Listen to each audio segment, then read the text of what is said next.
Eu fui pastor da Universal durante 14 anos. O início da trajetória como pastor, aonde a direção da igreja mandava ir abrir igreja, núcleo, eu fazia com prazer. Se era para auxiliar um outro pastor, se era para atender as pessoas, não importava o horário, não tinha cansaço, não tinha tempo ruim. Eu tinha muita alegria em saber que meu irmão era um homem de Deus. Ele me contando, numa época que ele fazia propósito andando de uma cidade a outra, ele contava aquilo com tanto orgulho, com tanta felicidade. Minha ambição era servir, minha ambição era levar as pessoas à salvação, e por isso eu tinha uma vida com Deus, por isso Deus falava comigo de madrugada, em várias madrugadas em oração, várias madrugadas buscando a Deus, buscando o Espírito Santo. Para mim não era um peso jejuar, para mim não era um peso ler a Bíblia, acordava de manhã já lia a Bíblia.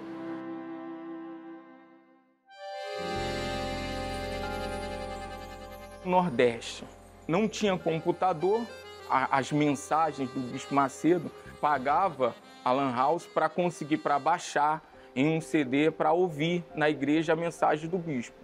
Tinha aquela alegria de servir a Deus, aquela comunhão com Deus. Eu tinha paz, era algo de dentro de mim, algo que eu transbordava. Se fosse uma pessoa, uma reunião com uma pessoa, um atendimento com uma pessoa, eu estava feliz. Eu sabia o Deus que estava me guiando. O Espírito Santo me direcionou para fazer um núcleo. Esse núcleo se tornou igreja e eu fui auxiliar em outro lugar. Para mim foi uma alegria. Eu não vi como uma injustiça. Poxa, eu abri a igreja, eu poderia ficar ali como titular? Não, pelo contrário. Para mim, poxa, agora auxiliando esse pastor, eu vou dar o meu melhor. Assim era a minha vida, sempre disposto a salvar. Uma experiência que me marcou como solteiro foi uma igreja chamada Parque Brasil. Tinha acabado de abrir, começava a reunião. Quando eu colocava os pés no altar, já manifestava metade da igreja. Só o Espírito Santo para me ajudar, só a dependência de Deus. A outra igreja chamada Bela Vista, mal cabia 10 pessoas. Era um núcleo que começou a dar 100 pessoas. Eu não estava ali pela uma ajuda de custo. Eu era um privilegiado de levar a palavra de Deus. Antes de casar, eu passei em mais de 10 igrejas. Todas deram frutos. Pessoas batizadas com o Espírito Santo, pessoas libertas. Quando casamos, ele continuou mostrando esse homem de Deus que eu conheci quando namorávamos.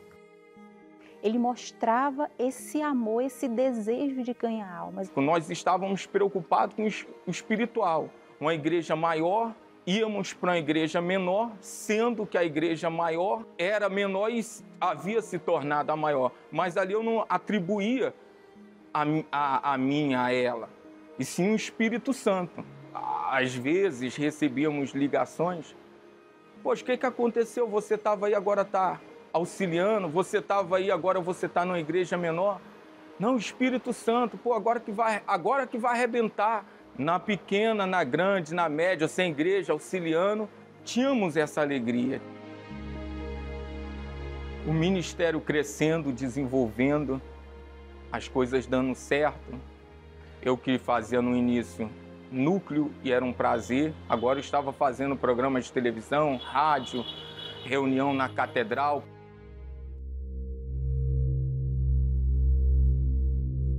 O esfriamento aconteceu aos poucos. Minha vida com Deus já não era mais a mesma. Já não havia mais propósito de madrugada.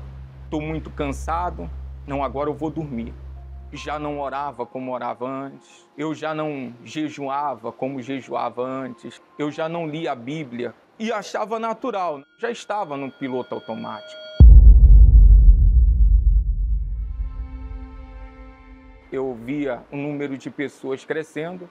Quando via algum outro pastor de outras reuniões, poxa, se eu pegar essa reunião, vai arrebentar. Eu já tinha um pouco de orgulho, já tinha um pouco dessa vaidade. E já não era o Espírito Santo, aí já era o Jorge. Todo dia tem pessoas para te ligar, todo dia. E aí, o bispo falou alguma coisa contigo? E aí, essa mudança, essa troca, isso, aquele. Poxa, fulano, caraca, estava numa igreja grande, foi para uma menor. Poxa, o bispo gosta do fulano, tá?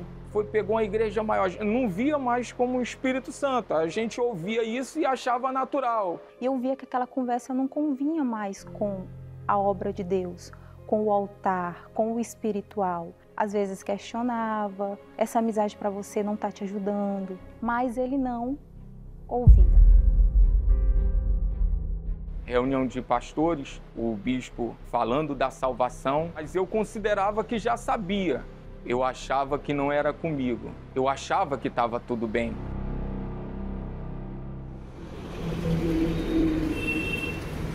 Já tinham se passado alguns anos. A igreja que eu estava antes tinha acabado de casar, no início, tinha uma obreira. Essa obreira tinha problema de depressão. Eu já tinha visto, após ela ser levantada obreira, o testemunho dela que não coadunava com o Espírito de Deus. Falei para o regional passou para o líder do Estado e o líder do Estado de Obreiros mandou removê-la. 3, 4 anos após, levou para a direção da igreja que eu tinha tirado ela injustamente. Só que o regional já não estava mais na obra, o líder de obreiro também não estava mais na obra. Veio a acusação que eu estava roubando a oferta, só que levaram outra situação. Falou que na reunião de quarta-feira, eu tinha acabado de casar, ela disse que eu cheirei o pescoço dela, eu não sei nem como foi isso. Eu sabia que era mentira. A direção da igreja tentou ajudar, fazer com que aquela acusação confessasse a verdade. Só que negativo. Então eu fui auxiliar. Fiquei magoado porque eu falei a verdade. Os outros pastores que não sabiam da situação, você saindo de uma igreja grande, saindo de uma reunião de catedral para você ir auxiliar, ser o quarto último da sede regional que você poderia assumir, para mim já foi um castigo. Sempre tem alguém que liga. Quando você está mal, poxa, você estava lá, o que houve, o que aconteceu? Muita gente querendo saber da história. E a gente, ao invés de contar a história para Deus, contávamos para as pessoas, para os pastores que estavam mal. Falava, poxa, o bispo, por que isso? Fez essa injustiça com você? Caraca, agora para tu se levantar, ralou muito, pô, agora estava na catedral, fazendo isso, fazendo aquilo. O erro é esse, você começar a olhar para o que os outros vão pensar. O casamento já não era mais a mesma coisa. Ao invés de procurar resolver o problema com ela ou com Deus, eu fui para o pecado.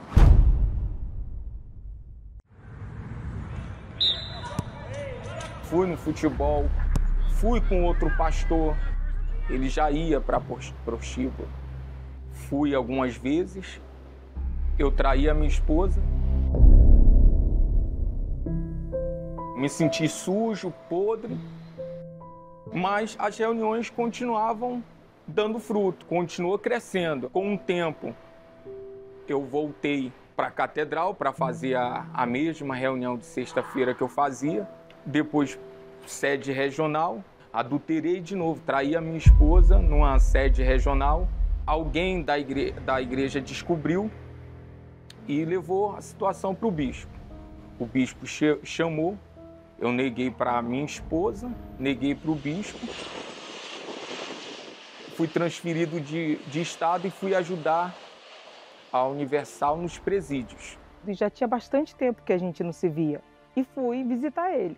Sendo que quando eu cheguei lá, eu vi a dedicação dele na igreja, eu vi como é que ele era. Eu notei assim, que no casamento dele eu achei que tinha algo de estranho. Que não tinha aquele brilho de uma mulher quando olha para o marido e que o marido estava entristecido. Eu via que tinha algo de errado. Acabou que o pastor que eu saí junto, que eu fui junto no prostíbulo, ele foi confessar o pecado dele. Ele falou que eu tinha ido junto. O bispo chamou e me perguntou, Jorge, eu quero te ajudar. Você fez alguma coisa? Você adulterou? falei, não, bispo, estou na fé, não, está amarrado. Foi onde eu descobri tudo o que estava acontecendo. Para mim foi um choque. Aquilo ali me feriu. Foi onde foi a gota d'água, o esfriamento do casamento. Ali começou a desconfiança. Levou o caso para o bispo Renato e eu neguei. Eu não confessei o meu pecado. O bispo Renato, a princípio, não me tirou da obra. Acredito que levou para o bispo Macedo, pelo que eu sei. E o bispo Macedo mandou me desligar. Era um prazer estar fazendo a obra de Deus. E você vê aquele sonho que você tinha ser escorrido assim, para mim foi o fundo do poço.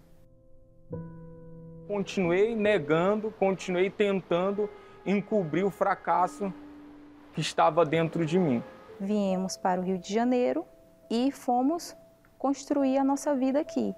Continuei na igreja durante um tempo. Comecei a beber cerveja, gin, uísque, o que tinha para beber, eu bebia. Para buscar Deus, eu sempre cansado, mas para estar num bar, eu estava pronto. Fui se esfriando, deixando de vir nas reuniões, saí da igreja. Tinha ódio, eu culpava todo mundo. A minha casa já não tinha mais paz. Era um inferno. Discussões, brigas, agressões verbais, palavras de baixo escalão, até que foi apresentado as drogas. O cigarro, depois a maconha, lança-perfume, black lança e a cocaína. Cheguei em casa com o nariz sujo de cocaína. Ela perguntou, e eu era uma mistura de Saul, que não queria perder a posição no início, com Jacó, mentiroso. Isso aqui, eu não sei como é que isso foi parar aqui. Eu sempre menti, eu sempre negava. Até que um dia, eu já muito drogado, fissurado, já tinha usado um pino, já estava desassossegado, até que um dia eu falei, estou usando. Eu ficava 3 dias na rua, usando drogas. Eu me culpava porque eu menti para todos. E, consequentemente, esse vazio, essa tristeza, essa angústia, o desejo de morrer. Quem via meu irmão, a pessoa até já dava ele como morto, porque 3 dias fora de casa.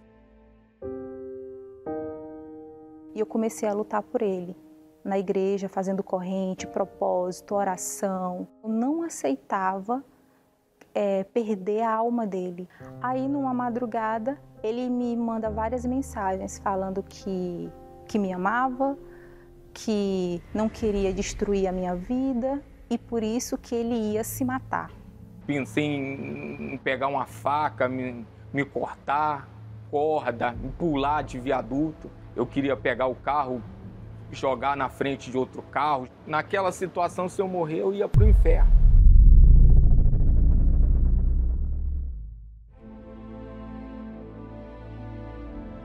Na sexta-feira, no dia seguinte, eu vim aqui na reunião. Mostrei para o bispo as mensagens, falei da situação e o bispo falou, me passa o telefone dele que eu vou ligar para ele agora. E o bispo me ligou, Jorge, você está onde? Pô, bispo, nem sei onde eu estou. Você tem como chegar aqui na catedral? Sim, senhor, bispo.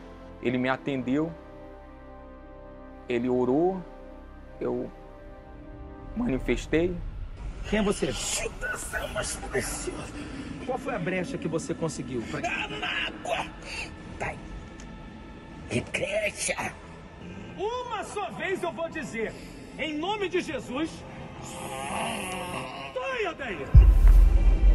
Eu estava com aquela depressão, com aquele vazio, eu já não tinha mais.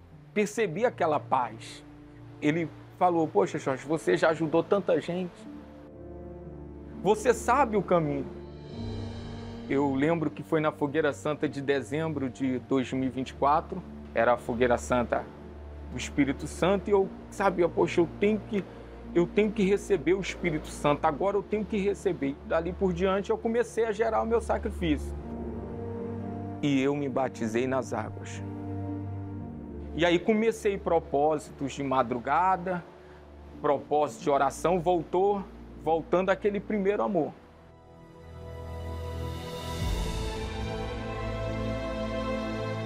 subi no altar, coloquei minha vida, não era só um pedido. Fui transparente com Deus. Eu coloquei os vícios, eu coloquei tudo. Eu desci já diferente. Naquela quarta-feira, dia 2 de abril, eu lembro como se fosse hoje. Já não estava mais usando drogas, mas faltava algo. Que eu cheguei para Deus, ó Deus, eu sou isso aqui, eu estou desesperado, a minha alma, eu não tenho mais paz, eu não sei o que fazer, eu traí minha esposa, eu adulterei, eu traí o Senhor, eu te envergonhei, eu sou um lixo, mas eu quero a tua ajuda, eu quero o teu socorro. Aí eu confessei para Deus a verdade, o Espírito Santo entrou. Aquele homem que tinha medo de falar a verdade, aquele homem que tinha medo, me escondia da verdade, vivia na mentira, que tinha vergonha, pensava o que as pessoas vão falar. Aquele homem já não existia mais. Eu recebi a paz que há anos eu não tinha. O próprio Deus dentro de mim. Naquela quarta-feira, quando acabou aquela busca, eu só tinha um desejo de ser transparente, de levar a verdade. Então confessei para minha esposa. E ele me perguntou se eu o perdoava. Eu olhei para ele e falei, eu te perdoo. Aquela alegria, aquele prazer que eu tinha antes, voltou. Aí já vi o prazer de ler a Bíblia, acordar às 6 da manhã, já pegar a Bíblia e já ler, e Deus falar. Essa fonte que jorra dentro de mim, essa alegria que está dentro de mim, essa paz que está dentro de mim. Eu posso olhar para uma pessoa hoje, nos olhos dela e falar, olha, não importa o que você fez, o meu Jesus pode te ajudar, pode te perdoar.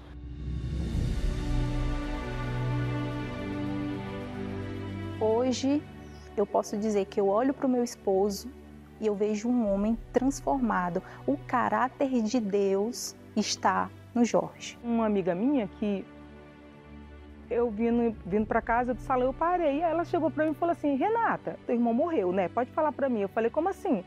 Porque do jeito que ele vivia, com certeza ele morreu. Aí eu falei, não.